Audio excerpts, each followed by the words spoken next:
नमस्कार, the eco of India news channel में आपका स्वागत है। मैं राकेश चंद्रलाल। केंद्रीय गृह एवं सहकारिता मंत्री अमित शाह अंडमान निकोबार द्वीप समूह के 3 दिवसीय दौरे पर कल देर रात श्री विजयपुरम पहुंचे। हवाई अड्डे पर द्वीपों के उपराज्यपाल एडमिरल डी.के. जोशी, सांसद विष्णुपद रे, प्रशासन के मुख्य सचिव डॉक्टर चंद्रभूषण कुमार, पुलिस महानिदेशक के अलावा अन्य वरिष्ठ अधिकारी और राजनीतिक दलों के भारतीय जनता पार्टी के प्रदेश अध्यक्ष अनिल तिवारी सहित अन्य नेताओं ने उनका स्वागत किया। गर्मजोशी के साथ गृह मंत्री का एक बार फिर से द्वीप समूह आगमन पर स्वागत किया गया।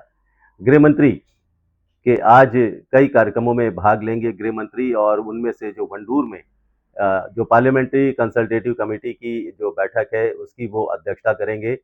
और इस बैठक की अध्यक्षता करने के बाद, क्योंकि ये गृह मंत्रालय से संबद्ध CFSL और जो इस तरह की जो उन पर ये बैठक है और उसकी अध्यक्षता करेंगे, और उसके बाद इस बैठक में भाग लेने के लिए कई अन्य सांसद भी आए हुए हैं।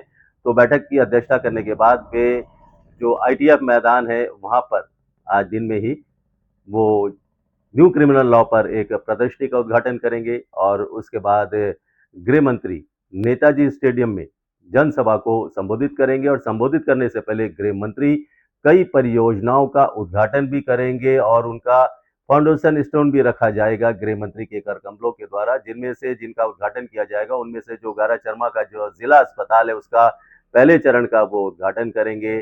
साथ ही गृह मंत्री फॉरेंसिक साइंस लेबोरेटरी का श्री विजयपुरम में उद्घाटन करेंगे, और integrated control and command centre Shri Vijayapuram का भी उद्घाटन करेंगे। कई परियोजनाओं का वो शिलान्यास भी रखेंगे, और फिर जो आज शाम नेताजी स्टेडियम में वो एक जनसभा को भी संबोधित करेंगे। और इस जनसभा से पहले जो है खूब तैयारियां की गई है, और इसके लिए नेताजी स्टेडियम को भी काफी पैमाने पर एकदम पूरा सुरक्षा के विभिन्न पहलुओं को ध्यान में रखा गया है। गृह मंत्री का दौरा है, चप्पे चप्पे पर सुरक्षा की व्यापक बंदोबस्त किए गए हैं। यातायात को उस समय के दौरान, ताकि लोगों को भी कोई तकलीफ ना हो, तो यातायात को भी उस तरह का व्यवस्था की गई यातायात के भी, कि लोगों को आवाजाही में भी, क्योंकि VVIP दौरा है तो लोगों को भी कोई तकलीफ ना हो, और सब आवागमन अच्छी तरह से हो सके तो उसका भी पूरा ध्यान रखा गया है। सुरक्षा के चप्पे चप्पर पर पुलिस की निगरानी की गई है और निगरानी बढ़ती जा रही। तो कुल मिलाकर जो गृह मंत्री का दौरा है वो, उसके दौरे को लेकर व्यापक तैयारियां की गई है, हर दृष्टि से की गई है, सुरक्षा की दृष्टि से की गई है और लोगों की सुविधा के हिसाब से भी की गई है।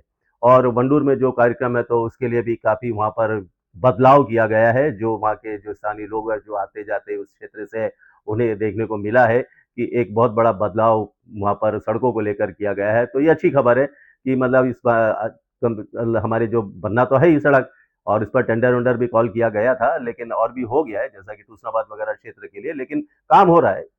और गृह मंत्री का जब दौरा था, अभी कुछ दिन पहले ही गृह मंत्री आए थे द्वीप समूह के दौरे पर, अब फिर एक कमेटी की जो अध्यक्षता करने के लिए आए हुए हैं।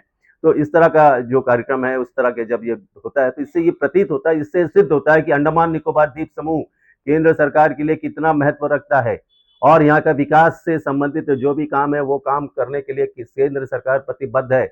हमारे द्वीपों के सांसद इस दिशा में प्रयासरत रहते हैं कि वो केंद्र सरकार के पास जाकर विकास के लिए, यहाँ के लोगों की सुविधा के लिए काम करते रहे, उनका मुद्दा उठाते रहे, और काम हो रहा है, दौरा हो रहा है।